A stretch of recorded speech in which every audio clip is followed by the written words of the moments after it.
Welcome to TNPSC master. Okay, group 4க்கு எல்லாருமே ரொம்ப சீரியஸாக படிச்சுட்டு இருப்பீங்க. நாட்கள் ரொம்ப குறைவாக தான் இருக்குது. ஸோ உங்களுடைய ரிவிஷன் ப்ராசஸை வந்து கொஞ்சம் அதிகப்படுத்திக்கங்க.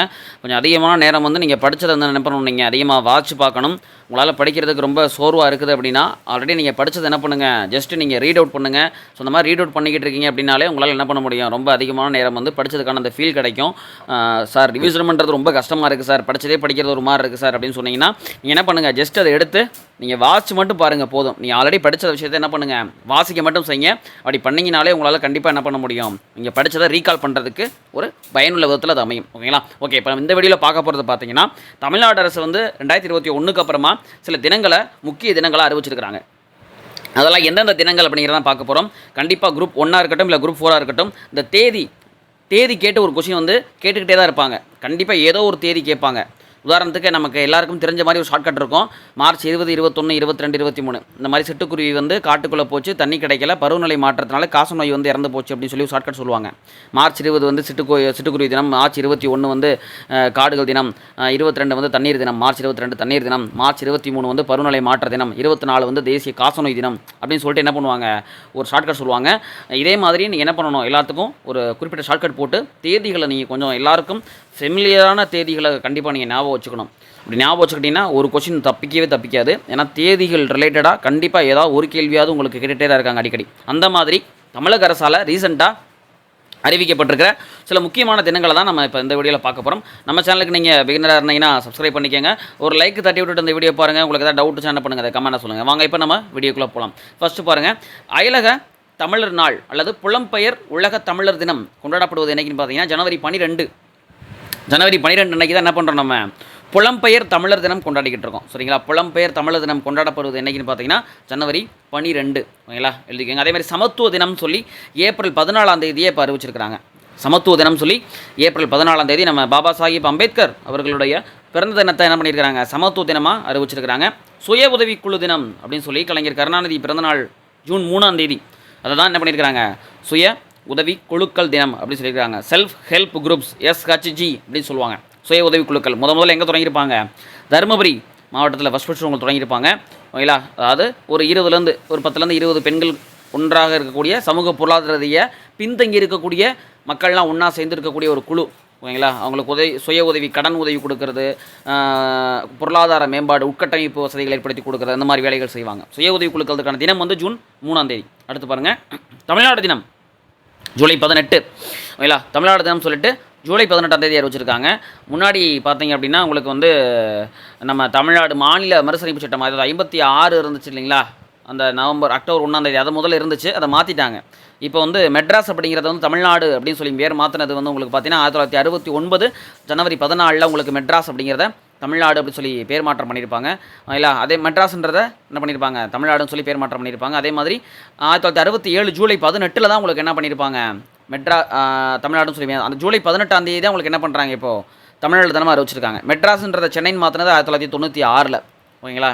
மெட்ராஸ்ன்றதை சென்னைன்னு மாற்றினது 1996. மெட்ராஸ்ன்றதை தமிழ்நாடுன்னு மாற்றினது பார்த்தீங்கன்னா உங்களுக்கு 1969 ஜனவரி 14. ஆனால் அதற்கான சட்டம் கொண்டு வந்தது 1967 ஜூலை 18. ஸோ அந்த சட்டம் கொண்டு வந்த அந்த தேதியை தான் இவங்க என்ன பண்ணியிருக்கிறாங்க, நம்ம தமிழ்நாடு தினமாக அறிவிச்சிருக்கிறாங்க. ஓகேங்களா? அதை கொண்டு வந்தவர் யாருன்னா, நம்ம முன்னாள் முதல்வராக இருந்தக்கூடிய அறிஞர் அண்ணா அவர்களால் கொண்டு வரப்பட்டது தான் அந்த தினம். ஓகேங்களா? அடுத்து பாருங்கள், மகாகவி பிறந்தநாள். பாரதியாருடைய பிறந்த தினத்தை வந்து செப்டம்பர் 11 அதை வந்து மகாகவி தினம் அப்படின்னு சொல்லி கொண்டாடுறதா அறிவிச்சிருக்கிறாங்க. மகாகவி தினம் அப்படின்னு சொல்லி பாரதியாருடைய பிறந்த தினமான செப்டம்பர் 11 வந்து என்ன பண்ணியிருக்கிறாங்க, மகாகவி தினம் அப்படின்னு சொல்லி அறிவிச்சிருக்காங்க. அதே மாதிரி சமூக நீதி தினம், பெரியார் அவர்களுடைய பிறந்த தினத்தை தமிழ்நாடு சமூக நீதி தினம் சொல்லி அறிவிச்சிருக்கிறாங்க. செப்டம்பர் 17. ஓகேங்களா? செப்டம்பர் 17 சமூக நீதி தினம் அறிவிச்சிருக்கிறாங்க. உலக சமூக நீதி தினம் அப்படின்னு சொல்லி பிப்ரவரி 20 கொண்டாடுவாங்க. ஓகேங்களா? உலக சமூக நீதி தினம் சொல்லி பிப்ரவரி 20 கொண்டாடுறாங்க. பெரியாருடைய பிறந்த தினத்தை என்ன பண்ணுறாங்க, இவங்க தமிழ்நாட்டுடைய சமூக நீதி தினமாக கொண்டாடுறாங்க செப்டம்பர் 17. அதே மாதிரி தனிப்பெருங்கருணை தினம் அப்படின்னு சொல்லி வள்ளலாருடைய பிறந்த தினம் அக்டோபர் 5 அதை வந்து என்ன பண்ணுறாங்க, தனிப்பெரும் கருணை தினம் அப்படின்னு சொல்லி அறிவிச்சிருக்கிறாங்க. கொண்டாட போகிறதா அறிவிச்சிருக்காங்க, தனிப்பெரும் கருணை தினம் அப்படின்னு சொல்லி. ஓகேவா? அடுத்து பாருங்கள், பரம்பிக்குளம் ஆழியாறு நீர்ப்பாசன திட்ட தினம் சொல்லி அக்டோபர் 7 அறிவிச்சிருக்கிறாங்க. அக்டோபர் 7ன்றது பரம்பிக்குளம் ஆழியாறு நீர்ப்பாசன திட்டம். ஓகேங்களா? அடுத்து மாநில வரையாடுகள் தினம், நீலகிரி வரையாடு இருக்குது இல்லைங்களா, ஸோ அந்த நீலகிரி வரையாடு தினம் சொல்லி அக்டோபர் 7 அறிவிச்சிருக்கிறாங்க. அக்டோபர் 7 உங்களுக்கு 2 இருக்குது, பரம்பிக்குளம் ஆழியாறு நீர்ப்பாசன திட்டம், அதே மாதிரி மாநில வரையாடுகள் தினம், நீலகிரி வரையாடு தினத்தை வந்து சொல்லியிருக்காங்க அக்டோபர் 7. அதுக்கப்புறம் எல்லை போராட்ட தியாகிகள் தினம் அப்படின்னு சொல்லி நவம்பர் 1 அது அப்புறம் ஆல்ரெடி முன்னாடியே இருந்தது மாநில உள்ளாட்சி தினம் சொல்லிட்டு நவம்பர் 1 அறிவிச்சிருக்கிறாங்க. எல்லை போராட்ட தியாகிகள் தினம், மாநில உள்ளாட்சி தினம் நவம்பர் 1. அடுத்து பாருங்கள், தியாக திருநாள், தியாகிகளுக்கான தினம் அப்படின்னு சொல்லி வஉசி நம்ம செக்கெழுத்த செம்மல் கப்பலோட்டிய தமிழன் வஉசியுடைய நினைவு தினத்தை தியாக திருநாள் அப்படின்னு அறிவிச்சிருக்கிறாங்க. நவம்பர் 18 என்ன சொல்லியிருக்கிறாங்க, தியாக திருநாள் என்று அறிவித்திருக்கிறார்கள் வஉசியுடைய நினைவு தினத்தை. ஓகேவா? அடுத்து பாருங்கள், மாநில சிறுபான்மையினர் உரிமை தினம் டிசம்பர் 18. மாநில சிறுபான்மையினர்களுக்கான தினம் வந்து என்னது, டிசம்பர் 18. அதே மாதிரி தமிழ்நாட்டில் கிராம சபை கூட்டம் வந்து நடைபெறக்கூடிய நாட்கள் இல்லை, முதல்ல வந்து 4 தினம் தான் கிராம சபை கூட்டம் நடந்துக்கிட்டு இருந்துச்சு. குடியரசு தினம், சுதந்திர தினம், உழைப்பாளர் தினம், அப்புறம் காந்தி ஜெயந்தி அன்றைக்கி தான் என்ன பண்ணிக்கிட்டு இருந்தாங்க, உங்களுக்கு கிராம சபை கூட்டம் நடந்துக்கிட்டு இருந்துச்சு. இப்போ ரீசெண்டாக என்ன பண்ணியிருக்கிறாங்க, அதை மாற்றி மொத்தம் 6 தினங்கள் என்ன பண்ணியிருக்கிறாங்க, அவங்க கிராம சபை கூட்டம் நடைபெறும் என்று அறிவிச்சிருக்கிறாங்க. கிராமங்களில் கூடி அந்த மக்களுடைய பிரச்சனைகளை வந்து நேரடியாக கேட்டு தெரிஞ்சுக்கிடுவாங்க, அதை சரி செய்கிறதுக்கான முயற்சியில் ஈடுபடுவாங்க. ஓகேங்களா? ஸோ தமிழ்நாடு கிராம சபை கூட்டம் மொத்தம் 6 தினங்கள் நடைபெறுது. அது என்னென்னு சொல்லி பார்த்தீங்கன்னா, நீங்கள் அந்த தினங்களை ஞாபகம் வச்சுக்கிட்டிங்கனாலே உங்களுக்கு தேதி ஈஸியாக ஞாபகம் வந்துடும். குடியரசு தினம், சுதந்திர தினம், காந்தி ஜெயந்தி, அப்புறம் நம்ம தண்ணீர் தினம், அதே மாதிரி உழைப்பாளர் தினம், அப்புறம் மாநில உள்ளாட்சி தினம், தொழிலாளர் தினம், அதான் தொழிலாளர் தினம், உழைப்பாளர் தினம். ஓகேங்களா? சரிங்களா? இதெல்லாம் ஞாபகம் வச்சுக்கிட்டா ஒரு தினம் ஞாபகம் வந்துடும். குடியரசு தினம் ஜனவரி 26, சுதந்திர தினம் ஆகஸ்ட் 15, காந்தி ஜெயந்தி அக்டோபர் 2, அப்புறம் உள்ளாட்சி தினம் நவம்பர் 1. இது 4மே ஆல்ரெடி இருந்துச்சு. இப்போ கொண்டு வந்திருக்கிறது நம்ம உழைப்பாளர் தினம் மே 1, நம்ம அஜித் பிறந்தநாள் இருக்கு இல்லைங்களா? ஸோ தொழிலாளர் தினம் மே 1, தண்ணீர் தினம் மார்ச் 22 என்ன பண்ணியிருக்கிறாங்க, இப்போ ரீசெண்டாக கிராம சபை கூட்டம் நடைபெறும்னு அறிவிச்சிருக்காங்க. மொத்தம் 6 தினங்களில் கிராம சபை கூட்டம் நடைபெறுது. ஓகேவா? அடுத்து பாருங்கள், நகர்ப்புற உள்ளாட்சி அமைப்புகளில் ஆண்டுதோறும் 4 நாட்கள் வந்து ஏரியா சபை கூட்டங்கள் நடத்த தமிழ்நாடு அரசு ஆணை பிறப்பிச்சிருக்கு. முதல்ல கிராம சபை கூட்டம் நடந்துச்சுன்னு சொல்லி இப்போ படித்தோமா, அதே மாதிரி இப்போ என்ன பண்ண போகிறாங்க, நகர சபை கூட்டம்னு சொல்லி ஒரு 4 நாட்களில் நடைபெறும்னு அறிவிச்சிருக்காங்க. இல்லை 4 நாட்களில் நகர சபை கூட்டம் நடைபெறும். அது வந்து ஜனவரி 25, ஏப்ரல் 14, செப்டம்பர் 15, டிசம்பர் 10. இல்லையா? இது எப்படி சார் ஞாபகம் வச்சுக்கிறோம்? ஜனவரி 25 நமக்கு தெரியும் வாக்காளர் தினம், ஏப்ரல் 14 அப்படிங்கிறது வந்து நமக்கு தெரியும். அதே மாதிரி செப்டம்பர் 15ன்றது என்னது, என்ஜினியர் டே, டிசம்பர் 10ன்றது மனித உரிமைகளுக்கான தினம். டிசம்பர் 10ன்றது உங்களுக்கு மனித உரிமைகளுக்கான ஒரு தினம். இல்லை அதே மாதிரி பாபா சாஹிப் அம்பேத்கர் அவர்களுடைய பிறந்த தினமான ஏப்ரல் 14 சமத்துவ தினம் அறிவிச்சிருக்கோம் இல்லைங்களா? ஸோ அந்த சமத்துவ தினம் அதையும் என்ன பண்ணியிருக்காங்க, நகரசபை கூட்டம் நடைபெறும் சொல்லி அறிவிச்சிருக்காங்க. ஸோ ஜனவரி 25 வாக்காளர் தினம், சமத்துவ தினம், அப்புறம் இன்ஜினியர் டே, அப்புறம் மனித உரிமைகளுக்கான தினம். இதெல்லாம் சேர்ந்து உங்களுக்கு என்னது 4 நாட்களில் மொத்தமாக நகரசபை கூட்டம் நடைபெறுது.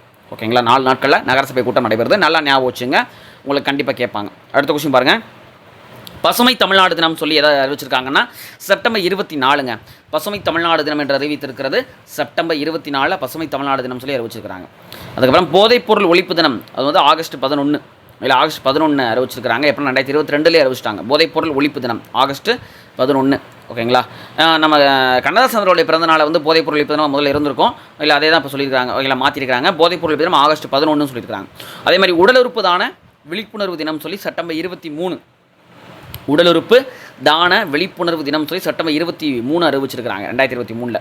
அதே மாதிரி தாய்மொழி தியாகிகள் தினம் அப்படின்னு சொல்லி ஜனவரி 25 வாக்காளர் தினத்தை தான் அறிவிச்சிருக்கிறாங்க. தாய்மொழி தியாகிகள் தினம் சொல்லி ஜனவரி 25 அறிவித்திருக்கிறார்கள். அதே மாதிரி செம்மொழி தினம்ன்றது ஜூன் 3, செம்மொழி தினம் சொல்லி ஜூன் 3 என்ன பண்ணியிருக்கிறாங்க, அறிவித்திருக்கிறார்கள்.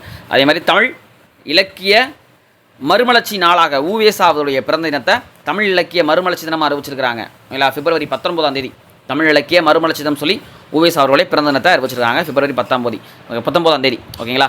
ஸோ இவ்வளோ நேரம் நம்ம பார்த்தது எல்லாமே தமிழ்நாடு அரசால் ரீசெண்டாக அறிவிக்கப்பட்ட முக்கியமான தினங்கள். கண்டிப்பாக ஒரு கேள்வி கேட்பதற்கு வாய்ப்பு இருக்கிறது, இல்லாட்டி பொறுத்துகளையாவது கேட்பாங்க, நோட் பண்ணி வச்சுக்கோங்க. ஓகேங்களா? அதை போகிறதுக்கு முன்னாடி ரிவிஷன் பண்ணிட்டு போங்க, கண்டிப்பாக உங்களுக்கு யூஸ்ஃபுல்லாக இருக்கும். ஓகேங்களா? ஸோ இதே மாதிரி உங்களுக்கு அடுத்தடுத்து நிறைய ஷார்ட்கட் வீடியோஸ் வரப்போது நம்ம சேனலில் நீங்கள் ரெகுலராக ஃபாலோ பண்ணிக்கோங்க. நம்ம நெக்ஸ்ட் வீடியோவில் பார்க்கலாம். தேங்க்யூ.